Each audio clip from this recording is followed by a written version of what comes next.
All right, let's jump into another deep dive.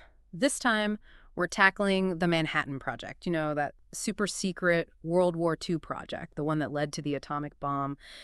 We've got a whole mountain of sources here: memoirs, official reports, oral histories, the whole shebang. Mhm. And we're going to try and distill it all down into something, well, hopefully insightful. What always gets me about the Manhattan Project is that it's so much more than just a science story. It's really about secrecy, it's about global politics, and I think most importantly, some pretty incredible human stories. Totally. So, our mission today, should we choose to accept it, is to figure out how this whole thing even got started. What kind of roadblocks did they hit along the way? And of course, try to grasp the massive impact it had and continues to have on the world. One thing that really jumped out at me was how the idea of atomic energy, it wasn't just some wartime invention, it had been floating around for ages. Oh, absolutely, yeah. This wasn't just some like eureka moment in a lab. Go all the way back to Mm. 1914. H.G. Wells in his novel The World Set Free. He describes a bomb that could just create this never-ending radioactive explosion. Wow. So Wells was already playing with these ideas way back then. It makes you wonder, was the public even ready for this when it finally happened? It's like he planted the seed. And it's not just Wells. We've got Leo Szilard, the physicist. He's already thinking about how to unleash atomic energy. And then, bam, just walking down the street in London in 1933. He has this epiphany about a nuclear chain reaction. But at that point, it was all theoretical, right? Just ideas bouncing around. But then 1938, everything changes. German scientists Otto Hahn and Fritz Strassmann, they actually split a uranium atom. No longer theoretical. The possibilities were suddenly very, very real. And, kind of terrifying. Hahn himself, he was so disturbed by what he'd helped unleash, the destructive potential. He actually Wow. contemplated suicide. Yeah. Wow, that's heavy. You can't really blame him. Talk about the weight of the world on your shoulders. And then, of course, you've got Einstein in 1939. He writes that famous letter to President Roosevelt warning him, basically saying, hey, the Germans might be building an atomic weapon. We got to get moving. And Einstein, he wasn't just some ivory tower theorist. He really understood what splitting the atom could mean for the world. And that letter, it was a turning point. It basically said, look, this isn't just science anymore. This is national security. The stakes just got real, really fast. So the U.S. realizes, okay, we got to get in the game and not just play. We got to win this thing. Yeah. They needed the best minds, the best resources, and they needed them yesterday. And that's where Oppenheimer comes in, right? J. Robert Oppenheimer, the guy who brought it all together, he's tasked with building this team, this like all-star team of physicists, chemists, engineers, you name it. It was massive and, of course, top secret. They were basically whisked away to this secret location, Los Alamos in New Mexico.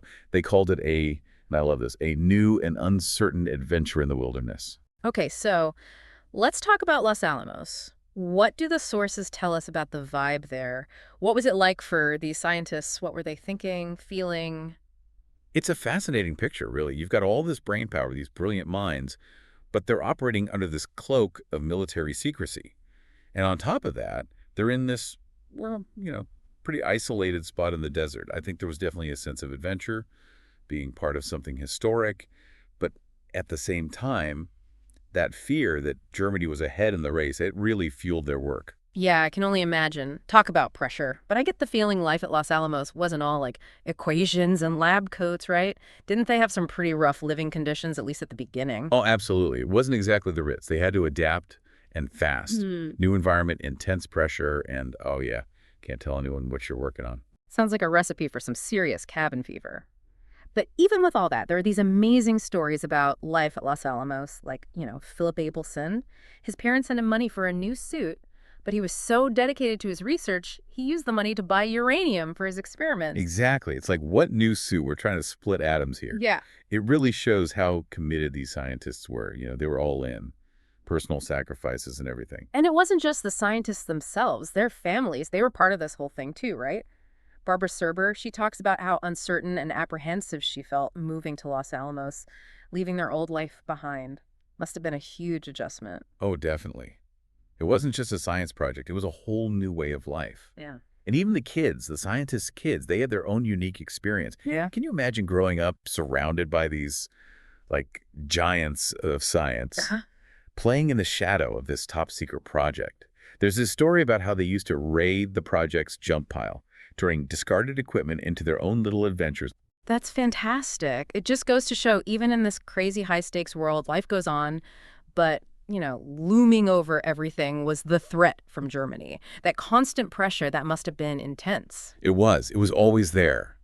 The fear that Germany was winning the race for the bomb, that drove everything. It even led to the formation of this special intelligence organization called ALSOs, led by scientists no less. ALSOs, what were they all about? What did they actually do? Basically, their job was to gather intel on the German atomic bomb program. They had to figure out how far along are they. And they were operating undercover like, scientific spies. There's this incredible story about their race to Heigerloch. It's a town in Germany where the Nazis were doing their nuclear research. Oh, what happened? It was a mad dash, the ALSOs team versus the French. They were all trying to get their hands on German research, German materials, before they could fall into the wrong hands. The Allies ended up winning that race, thankfully.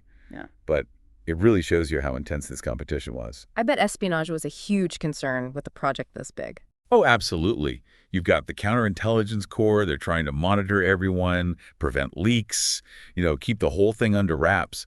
It was wartime, and the fear of spies, it was very real. I mean, think about it. You've got these brilliant minds, groundbreaking science, the fate of the world hanging in the balance. It's like the perfect storm for both incredible progress and some major security headaches. Exactly. It's a situation ripe for both breakthroughs and espionage.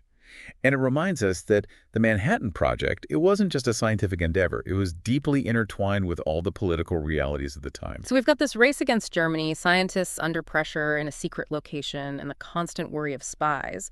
What could possibly go wrong, right? Well, things did get a bit more complicated. Yeah. And all that pressure, all those challenges, it all kind of led to this one pivotal moment, the Trinity test. The first time they actually detonated an atomic bomb, I can't even imagine what that must have been like. Years of work, all this pressure, and it all comes down to this one test in the desert. You can really feel it in the sources, that sense of anticipation, that awe. General Thomas F. Farrell, he was there. He saw it firsthand. He talks about this blinding light, this intense heat, this unbelievable roar. It must have been, just awe-inspiring, but also terrifying. I was reading an account from Val Fitch, one of the scientists. He watched the test from outside the bunker, just using a piece of welding glass for protection. Wow. A piece of welding glass. That's how they witnessed the birth of the atomic age. And it wasn't just about the spectacle. Peter Connolly, he reflects on the event. But he focuses on, the true nature of annihilation, watching that mushroom cloud rise. It's a pretty chilling reminder of the power they had unleashed. I bet. It makes you wonder what was going through their minds at that moment. Did they celebrate? Were they terrified? It sounds like it was a mix of everything, honestly. Relief that the test worked, excitement that they had done it, but also, I think, a growing sense of anxiety about what they had created. Yeah, you can't really uninvent this thing, right? It's not just a theory anymore. They had actually created a weapon that could wipe out entire cities. Exactly. And you start to see people like Oppenheimer grappling with the ethical questions. He starts advocating for openness, for some kind of international control of this technology. It's like, what have we done? But at the same time, the war was still going on. And ultimately, the decision was made to use the bomb. It was a decision made with the intention of ending the war quickly, to save American lives. But the consequences, they were devastating. The accounts of the bombings of Hiroshima and Nagasaki, they're incredibly difficult to read. They really are. There's this one by William Lawrence, a reporter for the New York Times.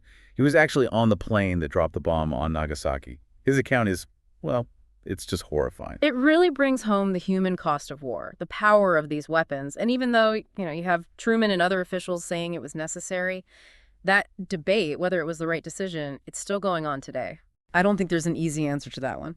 But, it's interesting, the term Manhattan Project, it's become this kind of shorthand for any huge, ambitious undertaking. It's like anytime there's a big project, it's the new Manhattan Project. Yeah, it's true. The scale, the speed, it was really unprecedented. It makes you wonder, what were the ingredients that made it successful in a sense? Obviously putting aside the goal itself, but they managed to do something incredible in a very short amount of time. Well, for one, the stakes were incredibly high, right? The war, the threat of Germany, the potential of this weapon to change everything. That kind of agency, that shared purpose, that's got to be a powerful motivator. Oh, absolutely. And then you have the government support. Billions of dollars poured into this. No expense spared. And it wasn't just money, right? They brought in the best minds from all over. Exactly. Scientists, engineers, industrial partners like DuPont, the military. It was a truly massive collaborative effort. That's a good point. It wasn't just about the science, it was also an organizational and logistical challenge, managing all these different groups, keeping everything on track. For sure. And while that collaboration was crucial, it wasn't always smooth sailing.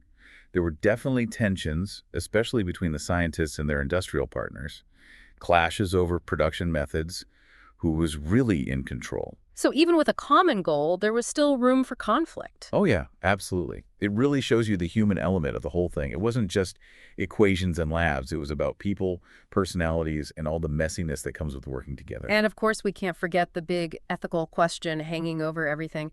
The scientists, they knew what they were creating. They did. And in the aftermath, especially after the bombs were used, Mhm. many of them had to really confront the moral implications of what they had helped to create. It's a debate that continues to this day, something we all have to think about as we explore the legacy of the Manhattan Project. Yeah, it's like this push and pull, this constant tension between, I don't know, scientific progress and the consequences. It feels like that's a theme that runs through the whole Manhattan Project. Totally. The Manhattan Project wasn't just about building a weapon. It was, uh, I think, like a microcosm of all these big challenges we grapple with as humans, Yeah. you know? Like what? Well, you have this drive to push forward, to discover new things, expand knowledge. But then there's the other side, that potential for knowledge to be used in harmful ways. It's like, how do we balance those two things? How do we make sure that progress, especially scientific progress, is actually used for good? It's a question we're still asking today, maybe even more so. Think about the debates around AI, genetic engineering, all these powerful tools, all this potential. But, there's always that risk. It's like the Spider-Man quote, right? With great power comes great responsibility. It seems like the Manhattan Project was a very real lesson in that. Absolutely. And it's not just about the science itself, it's about the context, the social and political forces at play. The Manhattan Project, it's a prime example of how science and ethics, they're inseparable. It's like you can't have one without the other. So if we're trying to sum up like the big takeaways from all these sources, what would they be? What are the lasting lessons of the Manhattan Project? Well, one of the big ones is that progress, while important, can also be incredibly dangerous. We got to be mindful of the consequences of our discoveries.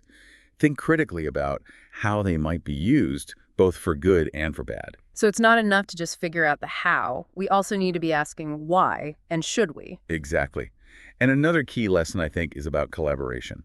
How important it is to work together, especially on big challenges like this. But also the need to be aware of potential conflicts, disagreements, even when everyone's supposedly on the same side. The Manhattan Project, it brought together all these brilliant people, but even they had to deal with those human dynamics, those disagreements. It wasn't all sunshine and roses, that's for sure. Nope, not at all. And finally, I think the Manhattan Project reminds us that the choices we make, they matter. Whether it's about science, technology, anything. Those choices can have huge ripple effects, shape the future in ways we can't always predict. It's kind of humbling, right? This project, it started because of a war, the fear of another power getting this weapon first. And the consequences of that, well, we're still living with them today. The nuclear threat, the questions about these weapons, it's all still relevant. It is. And as you continue to explore this, to learn more about the Manhattan Project, I'd leave you with this. How can we use the lessons of this project, both the good and the bad? How can we use them to face the challenges we're facing now? That's a really good question. It's like, how do we learn from history? Not just the facts and dates, but the deeper lessons. How do we apply those lessons to our lives today? Exactly. And that's what I love about these deep dives. By digging into these complex historical events, we can find insights that are still relevant. It helps us understand the world a little better, maybe even make better decisions. Well said. I think that's a great place to wrap things up. Thanks for joining us for this deep dive into the Manhattan Project. Hopefully you found it informative, thought-provoking, and yeah, maybe even a little bit unsettling. It's a story that still speaks to us today. It reminds us about the power of science, the importance of our choices, and I think ultimately the ongoing search for a more peaceful world,